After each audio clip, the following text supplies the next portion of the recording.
উমা গুমা, এমন মেয়ে মানুষের মতন লম্বা চুল হয়েছে তোমার, হ্যাঁ? তাও তো ভালো যে মহারাজ শুধু আমার মাথার দিকেই নজর দিয়েছেন, ওদিকে বাকিদের যে এখন কি অবস্থা ভগবানই জানেন। ইস, এত হইচই কিসে দেখে আসি তো, হ্যাঁ?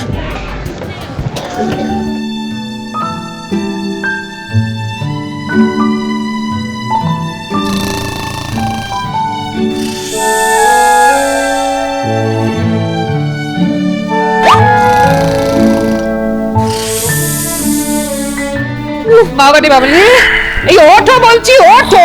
তখন থেকে মোষের মতো নাক ডাকিয়ে ঘুমিয়ে চলেছে। ওঠো বলছি, ওঠো। উঠছে গিন্নি। তখন থেকে তো খালি উঠছি উঠছি করছো। কাল রাতে শুতে যাওয়ার আগে তুমি যে বললে তোমাকে ভোর ভোর ঘুম থেকে তুলে দিতে গো, না হলে নাকি মহারাজ তোমার জন্য অপেক্ষা করে বসে থাকবেন। ওই কি হলো? পরে কিন্তু আমার উপর চোটপাট করতে পারবে না, এই বলে দিলুম। হ্যাঁ,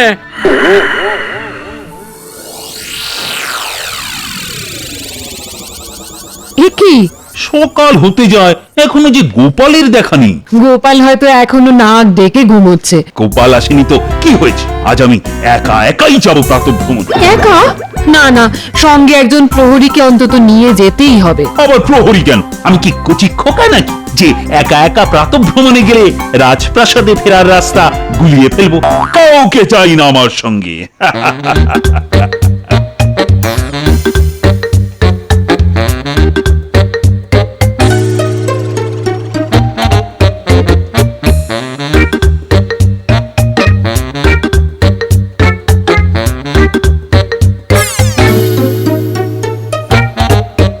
আজ গোপালের একদিন কি আমার একদিন, এত বড় সাহস, কথা দিয়ে কথার খেলাপ করে। আজ গোপাল আসুক রাজসভায়, সবার সামনে আমি গোপালকে কান ধরে রাজসভার বাইরে গিয়ে দাঁড় করিয়ে রাখবো। কি পুকুরের জল যে প্রায় শুকিয়ে এলো, জমিতে ধান নেই, পুকুরে জল নেই, ওদিকে তো বৃষ্টিও দেখা নেই। এবছর না জানি কিভাবে নবাবের শস্য ঋণ শোধ করবো। না, কি মাছটা ডাঙায় উঠে এলো কি করে? না না না না না, এইভাবে তো মাছটা মারা যাবে।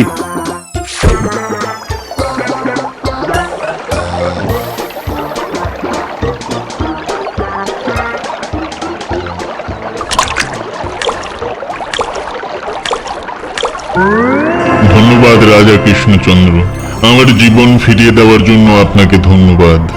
তুমি কি? আমি জল দেবতা, মাছের রূপ ধরে জলের মধ্যে দিব্যি ছিলাম।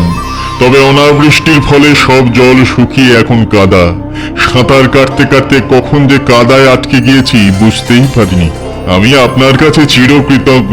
আপনি না থাকলে যে আমাকে কাদার মধ্যে শুকিয়ে মরতে হতো। বলুন বলুন, আপনার কি চাই? আমি যা চাইবো তাই পাবো? হ্যাঁ, আপনি যা চাইবেন তাই পাবেন, তবে সেটা একবারই। আপনার একটি মাত্র চাহিদাই আমি পূর্ণ করতে পারবো। একটি মাত্র চাহিদা? তাহলে তাহলে কি চাওয়া যায়, কি চাওয়া যায়?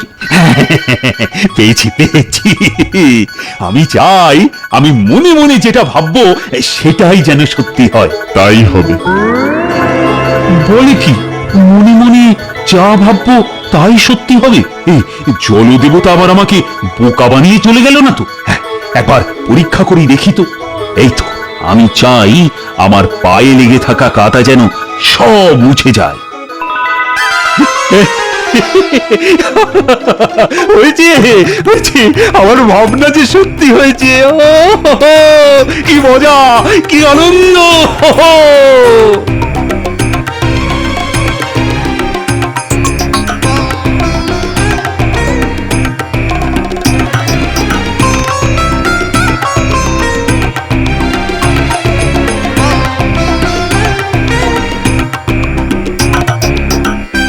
মহারাজের মুখে দেখছি এক গাল হাসি লেগে আছে।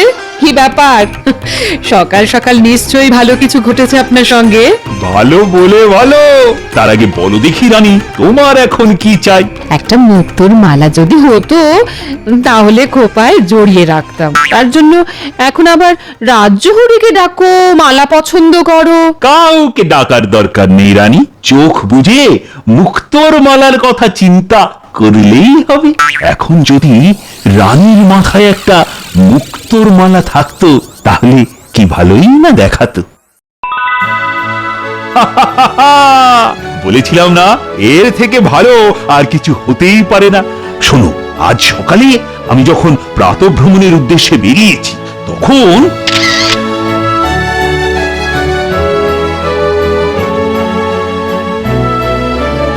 কি এবার থেকে আপনি মনে মনে যেটা ভাববেন সেটাই সত্যি হবে? হ্যাঁ হ্যাঁ রানী, যাকে বলে যেমন ভাবা তেমন কাজ। সর্বনাশ, মহারাজ এবার নিশ্চয়ই বড় কোনো গোলমাল পাকাতে চলেছে।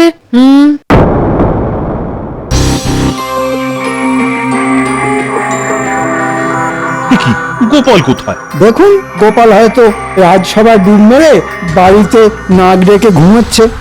রাজসভায় ডুব মেরে বাড়িতে ঘুম? আমি এক্ষুনি গোপালকে রাজসভায় দেখতে চাই। এই, কে আছিস?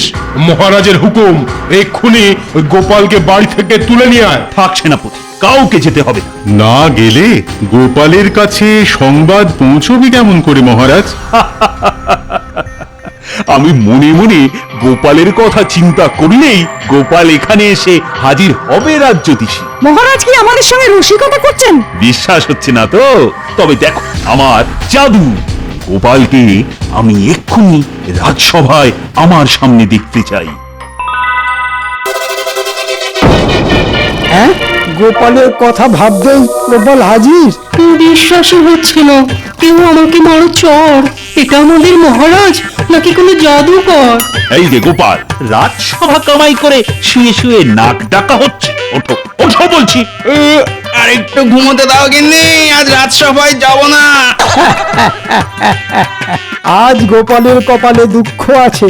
চোখ খুলে গোপাল আজ চোখে সর্ষে ফুল দেখবে। গিন্নি, আজ তোমার গলাটা কেমন মন্ত্রী মশাইয়ের মতো শোনাচ্ছে। ওঠো গোপাল, ওটা তোমার গিন্নি নয়, ওটা আমাদের মন্ত্রী মশাই। হ্যাঁ,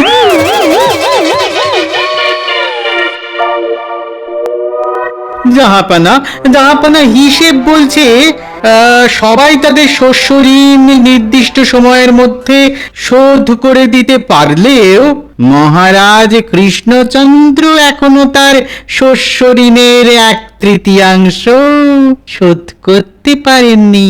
তাই নাকি হুজুর? এক্ষুনি কৃষ্ণচন্দ্রকে ডেকে পাঠাও। রাজাকে ডেকে না পাঠিয়ে চলুন না আমরা দুজনে মিলে কৃষ্ণনগরে যাই।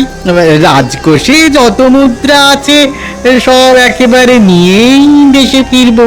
এটা তো তুমি মন্দ বলনি হুজুর, তবে এক্ষুনি কৃষ্ণচন্দ্রের কাছে আমার কৃষ্ণনগরে যাওয়ার সংবাদ পাঠিয়ে দাও। ঘুমিয়েছিলাম নিজের ঘরে আর উঠলাম রাজসভায়, এ কেমন করে হলো মহারাজ? সবই ওই জলদেবতার আশীর্বাদ। আজ সকালে আমার সঙ্গে তোমারও তো প্রাতঃভ্রমণে যাওয়ার কথা ছিল, মনে পড়ে গোপাল? আগে ক্ষমা করবেন মহারাজ, আমি সময় মতো উঠেও পড়েছিলাম। চোখ খুলে দেখি বাইরে কি প্রচন্ড বৃষ্টি হচ্ছে। থাক থাক, আর ছুতো খুঁজতে হবে না। ভালোই হয়েছে তুমি ঘুমিয়েছিলে, আর আমি প্রাতঃভ্রমণে গিয়ে এক জলদেবতার সাক্ষাৎ পেলাম। জলদেবতার দেওয়া বরে জড়িত আমি তোমাকে সোজা বিছানা থেকে রাজসভায় টেনে আনতে পারলাম। শোনো আমার রাজসভার সদস্যরা, জলদেবতার আশীর্বাদে আজ থেকে আমি মনে মনে যেটা ভাববো সেটাই সত্যি হবে। তাই নাকি মহারাজ? মহারাজ, আপনি গোপালের মাথায় 2টো শিং যোগ করে দিন। আপনাকে কথা দিয়ে কথার খেলাপ করা শাস্তিও দেওয়া হবে। এদিকে আপনার নতুন শক্তির নমুনাও আমাদের সবাইকে দেখানো হবে। এই একদম ভালো হবে না কিন্তু মন্ত্রী মশাই। এটা কিন্তু মন্ত্রী বেশ ভালো বুদ্ধি দিয়েছে। আমি চাই গোপালের মাথায় যেন 2টো শিং গজায়।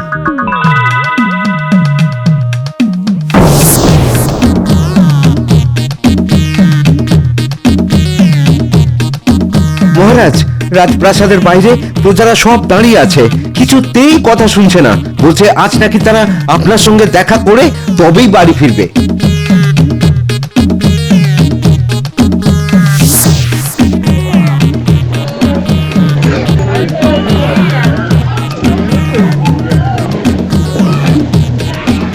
আহা, ওফ, এত গোলমাল কিসের? আমি সবার কথা শুনবো, আগে গোলমালটা থামাও থামাও। হ্যাঁ, এবার বলো কি সমস্যা তোমাদের? শুধু কি চাষবাস? পুকুরে নেই জল, কদিন পর যে গলা শুকিয়ে মরে যাবো মহারাজ। ঠিকই তো, আজ সকালেই দেখে এলাম জমিতে ফাটল ধরেছে, পুকুর একেবারে শুকিয়ে গেছে। এইভাবে চলতে থাকলে যে সব ঠিক হয়ে যাবে। আপনি শুধু মনে মনে ভাবুন ঝমঝমিয়ে বৃষ্টি পড়ছে, ব্যাস। সত্যি তো, আমি তো ভুলেই গেছিলাম আমার সেই অদ্ভুত শক্তির কথা। গোপাল, তুমি সঠিক সময়ে এসে আমাকে সঠিক কথা মনে করিয়ে দিয়েছো। এখন যদি ঝমঝমিয়ে বৃষ্টি আসতো তাহলে খুব ভালো হতো। পুকুরে জল থই থই করতো, জমির ফাটল সব কাদা হয়ে যেত।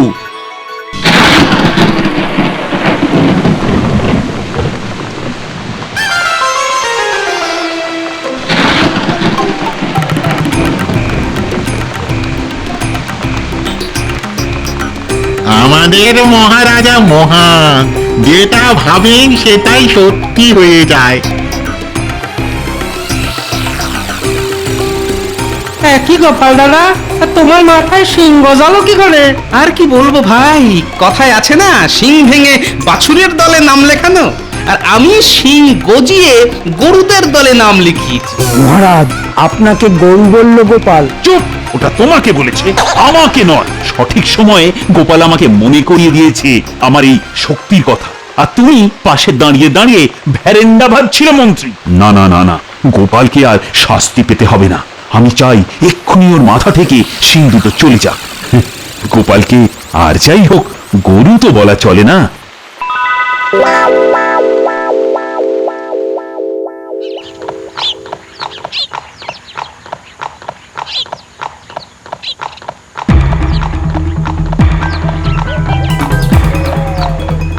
আরে আরে, এ তো নবাব সাহেব। সঙ্গে এই জিপটাও আছে দেখছি। ওনারা তো রাজপ্রাসাদের দিকেই যাচ্ছেন। তার মানে নিশ্চয়ই আবার কোনো ফন্দিয়েতে দুজনে এই কৃষ্ণনগর রাজ্যে এসেছেন। যাই তো, একবার গিয়ে দেখে আসি।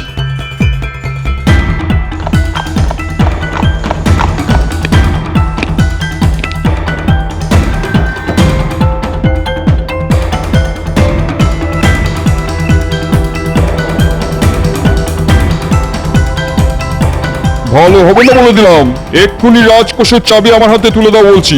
আমাকে ছেড়ে দিন নবাব। ছেড়ে দেওয়ার কোনো প্রশ্নই ওঠে না। আজ আমরা রাজকোষ ফাঁকা করে তবেই মুর্শিদাবাদে ফিরে যাব। রাজকোষ ফাঁকা হয়ে গেলে রাজ্য চলবে কিভাবে নবাব? অনাবৃষ্টির জন্য এইবার যে রাজ্যে চাষবাস একেবারে মাথায় উঠেছে। আমি কিচ্ছু জানি না কৃষ্ণচন্দ্র, নয় পুরো খাজনা মিটিয়ে দাও, না হয় রাজকোষের চাবি আমার হাতে দাও। আচ্ছা নাছোড়বান্দা লোক তো নবাব, বলানি কওয়ানি সোজা রাজপ্রাসাদে এসে শটান রাজকোষের চাবি চেয়ে বসলো।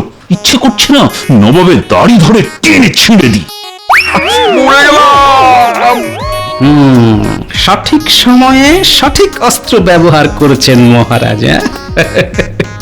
এত বড় সাহস! নবাবের দাড়ি ধরে টান, আক্রমণ!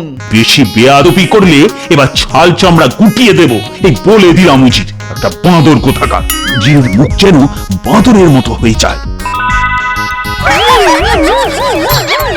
ভালো হচ্ছে না কিন্তু কৃষ্ণচন্দ্র, আমি এর বদলা নেবো। নেওয়াচ্ছি বদলা। আপনার এমন অবস্থা করব যে আপনি সবার সামনে নিজের মুখটাই দেখাতে পারবেন না।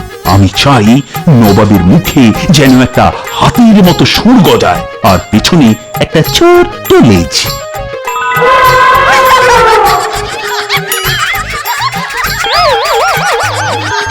এবার বাছা দেখো মজা। আর কোনোদিনও আমাদের মহারাজের পিছনে লাগতে এসো না, এই বলে দিলাম।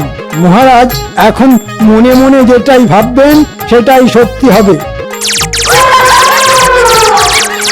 বলি কি, পালান পালান জাহাপানা, না হলে কপালে দুঃখ আছে। জয় না খাজনা, পালাও পালাও উজির পালাও। আচ্ছা যজ্ঞ করেছেন মহারাজ, নবাব আর কোনোদিন খাজনার ক্ষয় উচ্চারণ করবেন না। ঠিক বলেছ গোপাল। আচ্ছা গোপাল, তোমার মাথায় তো চকচকে টাক, তোমার ইচ্ছে করে না কোমর পর্যন্ত চুল নিয়ে হাঁটতে?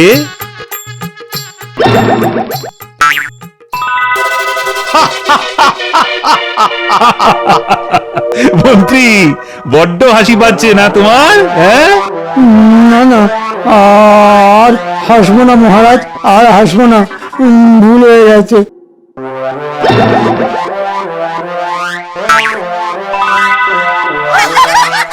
নাও নাও, এবার আরো দাঁত বার করে হাসো।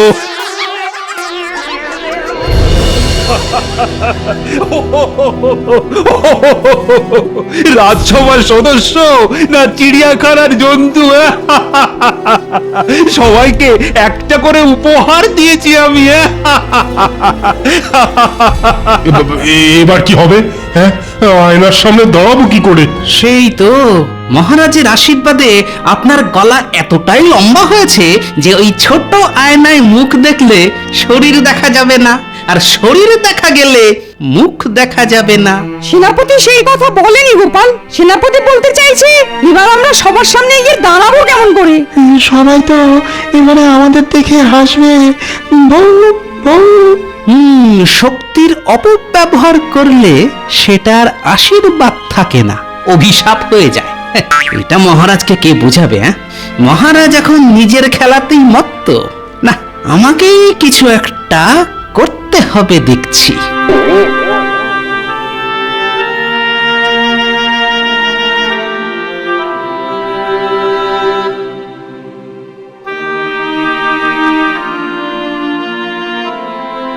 রানী, একবার গিয়ে রাজসভার সদস্যদের চোখের দেখা দেখে এসো। কারুর মাথায় মোরগে ঝুঁটি, তো কারুর গলা জিরাফের মতো লম্বা, আর গোপালের কোমর পর্যন্ত চুল। ওদের অবস্থা দেখে আমার যে পেটে খিল ধরে গেল। আমি জানতাম আপনি কোনো না কোনো একটা গোলমাল ঠিক পাকাবেন। অমন অত্যাচার করার কোনো মানেই হয় না। কি বলে? আমি আমার রাজসভার সদস্যদের সঙ্গে অত্যাচার করছি? আমার রাজসভা, আমার সদস্য, তাদের সাথে একটু রসিকতা করতে পারবো না? রানী আজ ভারী পণ্ডিতের মতন আমাকে জ্ঞান দিচ্ছে। রানীর এখন যদি থাকতো নাকের নিচে একখানা ইয়া বড় গোঁফ, তাহলে রানীকে পুরো পণ্ডিতের মতন দেখাতো। আপনি কি পাগলামি শুরু করলেন বলুন তো? এবার তো আমি কাউকে নিজের মুখ দেখাতে পারবো না। বেশি জ্ঞান দিলে তাই হয়। নাও নাও, এবার গোঁফে তেল লাগাও আর পণ্ডিতদের মতো ভাষণ ঝাড়ো।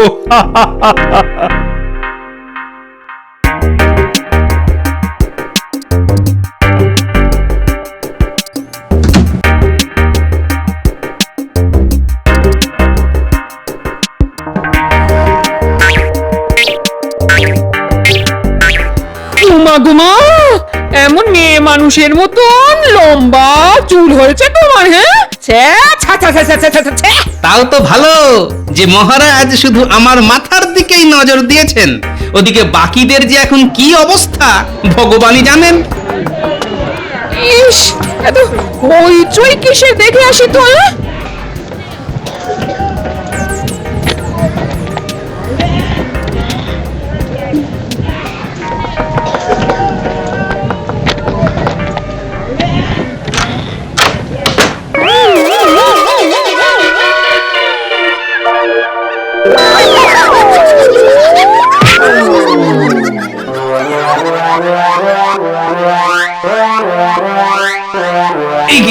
কি রানীমা, আপনার মুখে? আশা করি সবই বুঝতে পারছো গোপাল। এবার দয়া করে মহারাজকে আটকাও, না হলে যে কি হবে। কিছু একটা করো গোপাল। না, মহারাজের ভাবনার সাথে কোনোদিন যুদ্ধ করতে হবে স্বপ্নেও ভাবিনি। কিন্তু কি করে যে মহারাজকে আটকাই? মহারাজ যেটা ভাববেন সেটাই যে সত্যি হবে। পেয়েছি পেয়েছি খুঁজে এই বিপদ থেকে বাঁচার উপায়। বাঁচতে হলে ভাবতে হবে, আবার ভাবাতেও হবে। তবে আর দেরি করো না গোপাল, তুমি এক্ষুনি যাও মহারাজের কাছে।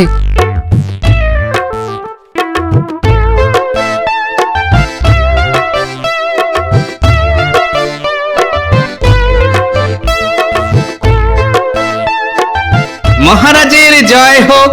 গোপাল যে তাই সময় হঠাৎ আমার কাছে কোনো বিপদে পড়লে নাকি? আগে মহারাজ, ওই বিপদ ঠিক নয়, দুশ্চিন্তা। হ্যাঁ, আমার দুশ্চিন্তাটা আসলে আপনাকে নিয়ে। আমাকে নিয়ে? কেন কেন কেন?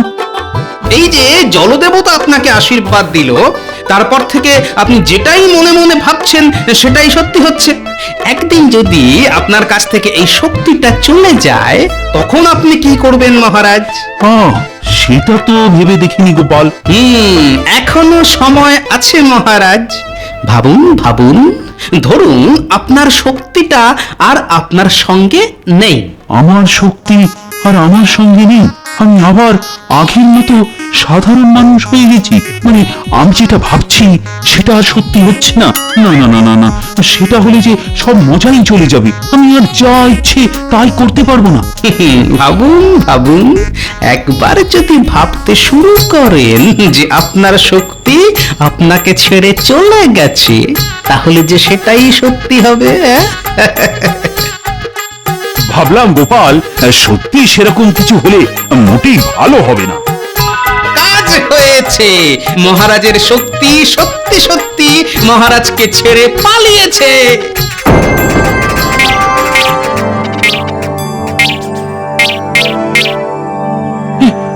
এটা কি করে হলো গোপাল? উত্তর দাও, উত্তর দাও। আমি চাই তুমি এক্ষুনি ছাগল হয়ে যাও। কোনো লাভ নেই মহারাজ, আপনার ভাবনা এবার শুধু ভাবনাই থেকে যাবে, সত্যি আর হবে না। সাবাস গোপাল সাবাস, তোমার বুদ্ধির জবাব নেই গোপাল, তোমার বুদ্ধির জবাব নেই। তুমি সবাইকে বাঁচালে গোপাল। এইসব কি হচ্ছে রানী? আমি যেটা ভাবছি সেটা সত্যি হচ্ছে না কেন? হবে কি করে মহারাজ? আপনি নিজেই যে মনে মনে ভেবেছেন আপনার শক্তি চলে গেছে। ও বুঝেছি গোপাল, বুঝেছি। তুমি আমার ভাবনা দিয়ে শেষে আমাকেই কাজ করলে। ক্ষমা করবেন মহারাজ, এছাড়া যে আর কোনো উপায় ছিল না আমার হাতে। গত কয়েকদিন রসিকতা ছলে আমি তোমাদের সবার উপর কত অত্যাচারী না করেছি। না না না না, আমাকে ক্ষমা করে দিও, তোমরা ক্ষমা করে দিও। যাক, এখন তাহলে মহারাজের ভাবনা মহারাজের মনেই থাকবে। গোপাল আচ্ছা খেল দেখিয়েছে, ভাবছি এবার মহারাজ নয়, আমি নিজে হাতে গোপালকে পুরস্কার দেব। তাহলে আর দেরি করবেন না রানীমা, এক্ষুনি নিয়ে আসুন, যাকে বলে যেমন ভাবা তেমন কাজ।